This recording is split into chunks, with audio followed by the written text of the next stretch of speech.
comigo na segunda carta de Pedro, capítulo 3, nós vamos ler o verso 8 e o 9.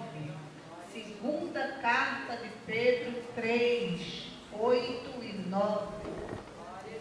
Quando você procura, eu quero dizer que é tão bom estar aqui fazendo culto para Deus, né? Nós estamos aqui, na verdade, cultuando o Senhor. Viemos aqui para oferecer um culto, para adorar o nome do Senhor. E aqui todos já deram seu louvor, sua adoração, glorificaram o nome do Senhor. Eu estou feliz, tá, Rose, pelo convite, muito honrada. Já estive aqui outras vezes e é sempre muito prazeroso estar aqui. E como a Silvana falou, essa foi a primeira vez que meu esposo veio. Todas as vezes tem culto, tem compromisso, tem não sei o que na série, tem no lote 15, tem não sei o que lá. E sempre quem me traz é o pastor Jonas, está ali atrás, né, com a irmã Simeana. E hoje, graças a ali abençoada, e hoje aprove a Deus estar aqui com meu esposo, também o presbítero Wilson, né, que está ali, essa bênção lá do lote 15. Então, o lote 15 é como se fosse uma família. Eu não pensava que era tão bom congregar em congregação, não. Eu era da série, quando eu fui para a filial, eu falei, gente, é bom o negócio aqui. Uma Deus ali, a mãezona, arrebata todo mundo, e chama um, e vem cá, e vem para lá. Gente, como é bom ser crente. Olha, ser crente é a melhor. Eu ainda penso que eu nasci para ser crente. Se eu não fosse crente, minha vida seria muito sem graça. Mas eu agradeço a Deus que Ele me chamou das trevas para a maravilhosa luz. Todos acharam, segunda carta de Pedro, diga amém. Glória a Deus. O verso número 8 diz assim: mas, amados, não ignoreis uma coisa, que um dia para o Senhor é como 1000 anos, e 1000 anos como um dia. O Senhor não retarda sua promessa, ainda que alguns a tenham por tardia, mas é longânimo para conosco, não querendo que alguns se percam, senão que todos venham a arrepender-se. Você diz? Amém. Pode sentar em nome de Jesus. Glória a Deus. Como é bom estar diante da palavra, essa palavra que é viva e eficaz, e mais penetrante do que espada de 2 gumes. Essa palavra ela é apta para discernir pensamento e intenção de coração. Ela vai onde ninguém pode ir, ela faz o que ninguém pode fazer. Bendito é o nome do Todo-Poderoso. Amados, esse texto está ardendo no meu coração já tem uns dias. Toda essa epístola, a primeira e segunda epístola, segundo escreveu Pedro, são lições muito boas e práticas para a nossa vida. Nós lemos esses 2 versos para ganharmos tempo, mas aqui nessa segunda carta de Pedro, ele se identifica aqui como um servo e apóstolo. Pedro afirma ter presenciado coisas maravilhosas ao lado do Senhor. Ele afirma ter presenciado a transfiguração, uma experiência que marcou a sua vida, marcou seu ministério. E agora, aqui nessa segunda carta, quando ele já era bem idoso e prestes a concluir a sua peregrinação aqui nessa terra, ele estava ali sob o comando ali de Roma, que se avizinhava e estava naquela perseguição tremenda com os apóstolos. Nesse momento, já próximo ao fim da sua vida, ele escreve essa amorosa e esperançosa carta para os crentes. Você observa aqui o perfil de Pedro, que ele estava no meio dessa perseguição, prestes a ser entregue à morte, mas ele sempre tinha uma palavra de amor. Você observa, se você for ler aqui a epístola, você vai ver que ele sempre chama os crentes de amados. E ali ele vem com o ensinamento. A primeira carta de Pedro é de um encorajamento. Pedro, na primeira carta, ele dá um encorajamento diante das aflições e do sofrimento da vida. E em sua primeira carta, Pedro ali ele está com a função de alimentar as ovelhas do Senhor, oferecendo orientações pastorais e práticas sobre como lidar com as perseguições. Já na segunda carta, Pedro ensina a igreja a enfrentar os falsos mestres, as falsas doutrinas, as heresias. O apóstolo ensina a igreja a perseverar no crescimento espiritual. Pedro diz, não pare por aí não. Vá um pouco mais adiante. Não se conforme do jeito que está. Busque um pouco mais. Ele ensina também a combater os falsos ensinos. E ensina também a desenvolver um estilo de vida com vigilância. Um estilo de vida com vigilância e com uma certeza que a gloriosa vinda do Senhor é iminente. É o que Pedro começa aqui nos ensinando nessas duas cartas. O propósito dessa segunda carta é despertar os crentes a respeito do ânimo. É como se Pedro dissesse, não fica desanimado não, se anima. Nós temos uma promessa. E quem nos prometeu está conosco. E além de estar conosco, ele não falha. Pedro começa aqui falando e ele diz assim, lembrem das palavras que já foram ditas. Lembrem dos mandamentos do Senhor.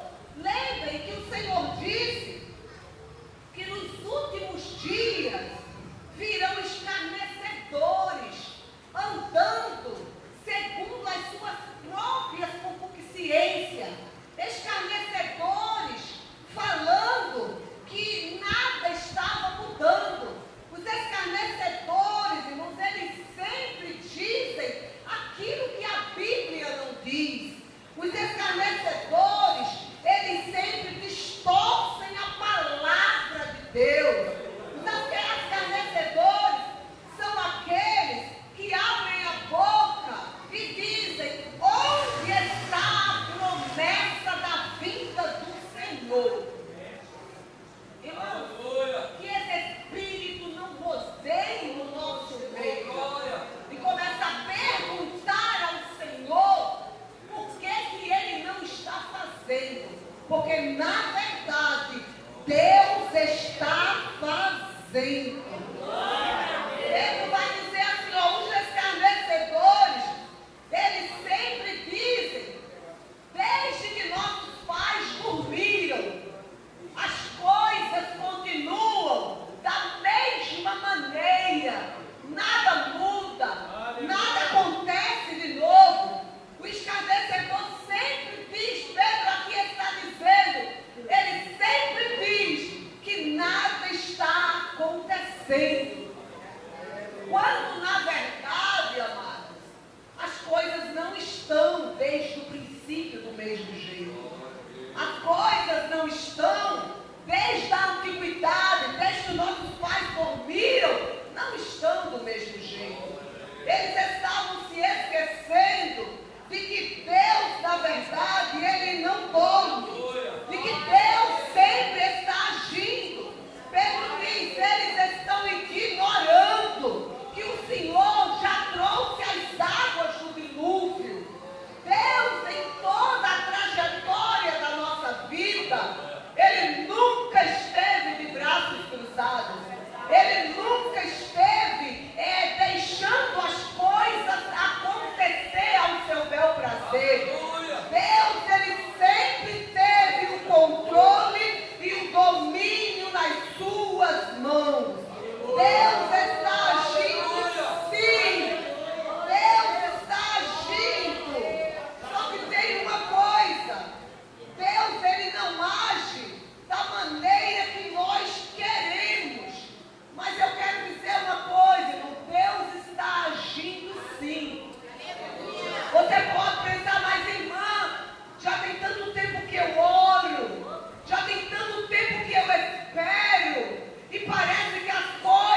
sustenta o que Deus sustenta.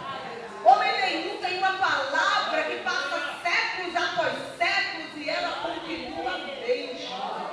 Ele sustenta a sua palavra 1000 anos.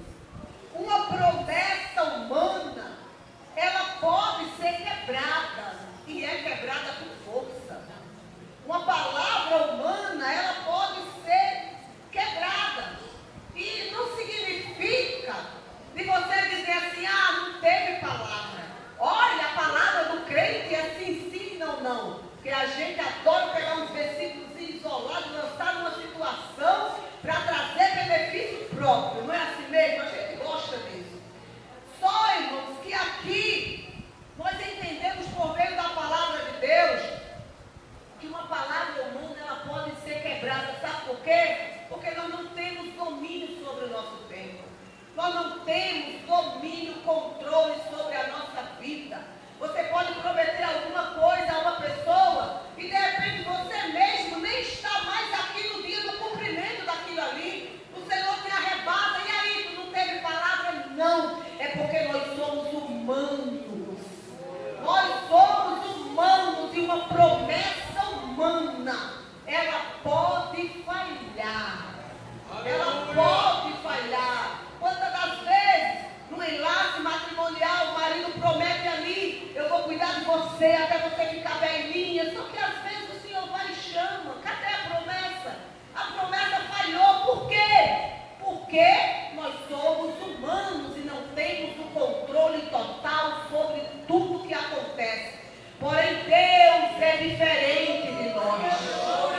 A palavra de Deus não se perde no tempo. Aquilo que Ele fala não pode se cumprir em 1 ano, como pode se cumprir em 1000 anos. O Senhor, Ele não se esquece do que promete. O Senhor, Ele não muda de opinião desde que você persevere crendo nas suas promessas. Bendito é o nome do Senhor. Sabe por quê, irmão? Porque Deus, Ele é eterno. O tempo é dele. É tudo dele. Ele é eterno. Para Deus, não tem a gente, como disse Pedro, alguns têm a promessa de Deus por tardia. Por quê? Porque nós somos humanos e limitados. Nós olhamos para o espelho e vemos que estamos envelhecendo. Aí nós dizemos, Senhor, cadê a promessa, meu Pai? Mas sabe por quê? Mas eu louvo a Deus que o Senhor não se aborrece conosco. Sabe por que Ele não se aborrece? Porque lá no Salmo 103, no verso 14, a Bíblia diz assim, Ele conhece as nossas fraquezas. E Ele compreende que nós somos pó. Ou seja, Ele compreende que nós somos passageiros. Deus compreende que nós somos passageiros.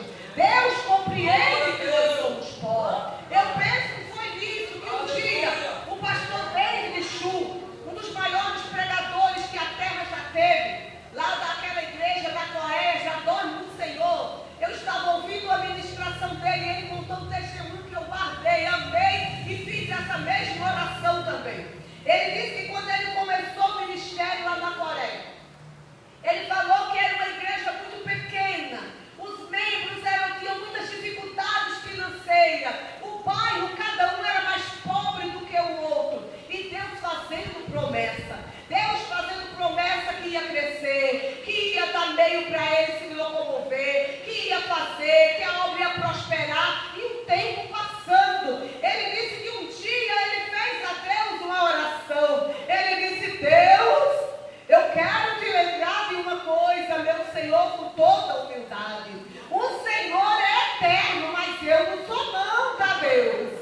Se o Senhor demorar muito a me dar essa promessa, Senhor, eu vou envelhecer. E quando a promessa chegar, eu não vou mais ter força para usufruir dela. Irmão, Deus, eu acredito que Deus lembrou-se da sua palavra e disse, meu filho, pode deixar que eu vou conceder ele nos teus filhos. Aleluia! Ele disse que depois dessa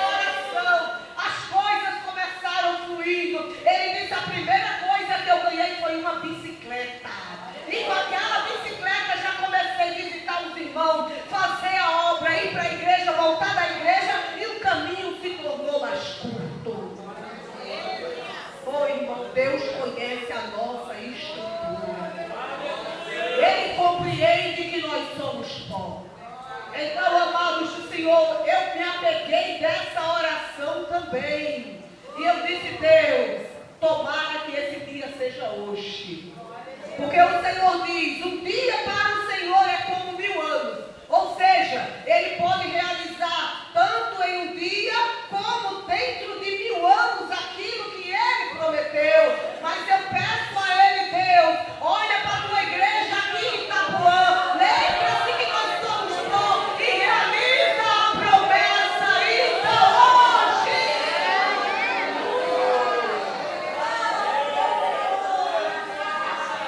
Para que nós possamos usufruir da promessa que o Senhor nos prometeu. Bendito é o nome do Senhor. Aí Pedro veio no verso de número 9 para dar um alento para a alma dos crentes. Aí ele diz assim, olha, o Senhor, Ele não retarda a sua promessa. Aí você diz assim, Senhor, não mesmo, oh glória ao nome do Senhor. E a palavra de Deus que é toda poderosa diz, não, Ele não retarda a sua promessa. Não se preocupe, que Ele não retarda. Do jeitinho que Ele disse que ia fazer, Ele vai fazer. E você vai ter força para usufruir da promessa, sim. Você vai ter saúde, sim, para usufruir da promessa. Você vai ter dias de vida, sim, para usufruir da promessa. Glória a Deus. Irmãos, é por meio da palavra de Deus que nós conhecemos a Deus e sabemos o que Deus faz. E é por meio da mesma palavra que nós também conhecemos o que Deus não faz. Tem coisas que Deus não faz. E eu quero falar aqui com os irmãos sobre algumas delas. Nós bem sabemos, irmãos, que o Senhor, Ele não vê como o homem vê. O Senhor não olha como nós olhamos. A gente sempre olha no espelho. A gente só olha o que a gente está vendo. E a gente olha mais dependendo do estado com que a gente esteja naquele dia. Se a gente estiver ali com a corda toda, aí é braça viva. Hoje vai ser o dia da vitória. Eita glória, vai ser hoje. Mas se tu acordar meio caminho, Senhor, não sei não. Sei não, sabe Deus? Mas eu estou aqui, Senhor, eu estou continuando, mas não sei não. Só que aqui o Senhor está dizendo assim, não se preocupe com a maneira que você próprio está se vendo, porque não é o jeito que eu vejo. O Senhor não vê conforme nós vemos. A gente só olha o que está por fora. A gente só olha o que dá para enxergar os nossos olhos. Mas o Senhor, Ele vê muito além do que eu vejo. Glória ao nome do Senhor. O Senhor não nos deu o espírito de medo. Isso o Senhor não nos deu. Porque muitas das vezes, irmãos, a gente não vigiar, o medo de muita coisa toma conta da nossa mente. Tem pessoas que têm medo de sair de casa. Eu estava conversando com uma amiga ontem e ela estava falando que estava com muito medo de sair de casa, que fazia de tudo para não precisar sair de casa. E eu disse, amiga, Deus não nos deu esse espírito de medo. Deus nos deu o espírito de ousadia. Então nós já sabemos, irmãos, que o Senhor não nos deu o espírito de medo. E é baseado nisso, irmão, que nós estamos continuando. Porque quem aqui nunca sofreu aflições aí nesse mundo aí fora? Agora no comecinho do mês passado, eu e meu esposo fomos assaltados, chegando em casa, carregaram o carro, bolsa, Bíblia, até a agenda com meu cheio, meus esboços, irmão, tinha acabado de pregar, levaram até meu esboço, aliança, estou sem aliança até hoje, carregaram tudo. Mas se a gente não olhar para a palavra, a gente vai fazer o quê? Não, vamos congregar aqui pertinho de casa, para não precisar sair de casa, de carro, estou com medo. Só que quando a gente olha para a palavra, irmãos, a palavra nos confronta. E a palavra nos diz que Deus não nos deu espírito de medo.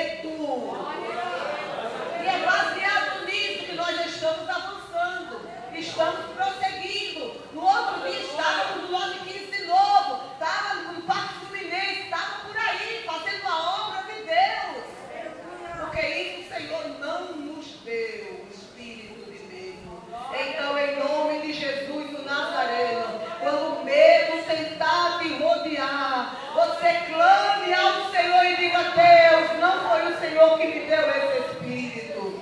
O Senhor me deu o espírito de confiança em Ti. Ah, poderoso da minha alma. Glória a Deus.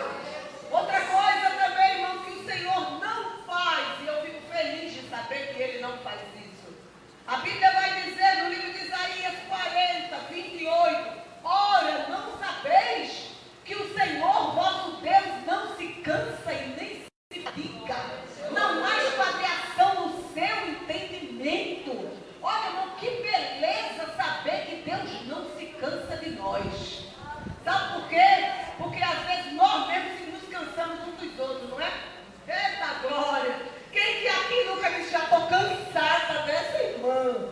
Já estou cansada. Oh, irmão, mas oh, que maravilha que Deus não é igual a gente. Que maravilha que a gente descobre por meio da palavra de Deus que Ele não se cansa de mim. Às vezes, a gente até por uma força de expressão, a gente diz assim, né? Deus já deve estar cansado das minhas ladainhas. Ô irmão, mas isso é só força de expressão. Porque o Senhor vem aqui nessa noite em espírito para te dizer: eu, o Senhor, não me canso de ti. Pode-se achegar ao trono de Deus. Pode-se achegar à presença de Deus. Pode-se achegar e se jogar diante de Deus. Porque Ele não se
tem o seu tempo e tem a sua época de operar. Livro de Atos dos Apóstolos, capítulo 1, verso de número 7. Quando os discípulos chegam para Jesus e eles perguntam a Jesus, eles dizem assim: Senhor, restaurarás tu neste tempo o reino a Israel? Olha, irmãos, observe que a gente sempre quer saber se aquilo que nós aguardamos já está próximo de se cumprir. A gente sempre quer saber. Aí eles desejavam muito que o reino ali, material, fosse restaurado. Aí eles vão perguntar: Senhor, tu vai restaurar nesse tempo o reino a Israel? Olha, irmão, a resposta de Jesus é a mais bonita que alguém poderia dar. A resposta de Jesus, Jesus olha e diz assim: ó, não vos pertence saber o tempo e nem as estações que o meu Pai estabeleceu pelo seu próprio poder. O que Jesus estava dizendo é o seguinte: educadamente, era como se Jesus estivesse falando: não é da conta de vocês. Não se preocupe com o que vocês não precisam se preocupar, não. Não se preocupe se vai ser hoje, amanhã ou depois. Não se preocupe com nada disso, porque esse tempo quem estabeleceu foi o meu Pai, foi pelo seu próprio poder. Foi diante de uma palavra dessa. O que é que a gente diz para Deus? Diante de uma palavra dessa, a gente só se rende, não é assim mesmo? A gente diz: Senhor, quer saber de uma coisa? Eu me rendo. Seja feita a tua vontade. A gente até vai entender o Pai Nosso. A gente diz: seja feita a tua vontade, Senhor. Eu sei que a tua vontade é a melhor. Eu sei que o Senhor está cuidando de tudo. Glória a Deus. Jesus diz: não vos convém saber de nada disso. Só que no verso 8 do livro de Atos, capítulo 1, Jesus vai dar a resposta mais acalentadora que eles podiam ouvir. Primeiro, Jesus diz: ó, não se preocupe com isso aí não, porque eu vou dizer um negócio para vocês. No verso 8 ele diz: mas vocês receberão virtude do Espírito Santo e sereis testemunhas, tanto em Jerusalém como em toda a Judéia, Samaria e até os confins do mundo. É como se Jesus estivesse dizendo assim: ó, não se preocupe com o tempo do cumprimento da promessa. Não se preocupe com o tempo que vocês estão aguardando. Só entenda uma coisa: deixar vocês sozinhos eu não deixo. Deixar vocês desamparados eu não deixo. Deixar vocês tristes, sozinhos eu não deixo. Eu vou enviar a virtude do Espírito Santo. Ele está dizendo: eu vou enviar poder do céu. Quer saber de uma coisa, irmãos? Enquanto nós aguardamos a promessa de Deus na nossa vida, Ele está nos dando poder. Ele está nos dando virtude. Ele está nos sustentando. Ele está nos guardando. Ele está nos consolando. E triste, depressivo, cabisbaixo, ninguém aqui vai ficar. Ninguém aqui vai ficar. Nós vamos aguardar a promessa, acreditando como Pedro falou: Ele não retarda a sua promessa. Ele não retarda e ela vai se cumprir. E enquanto eu aguardo, o Senhor está me concedendo poder. O Senhor está concedendo poder. Eu quero que você sinta que o Senhor está te revestindo nessa noite. O Senhor está te concedendo poder para você sustentar, para você segurar um pouco mais, desistir. Não, nunca. Não vamos desistir. Não vamos recuar. Não vamos parar. Vamos avançar. está conosco.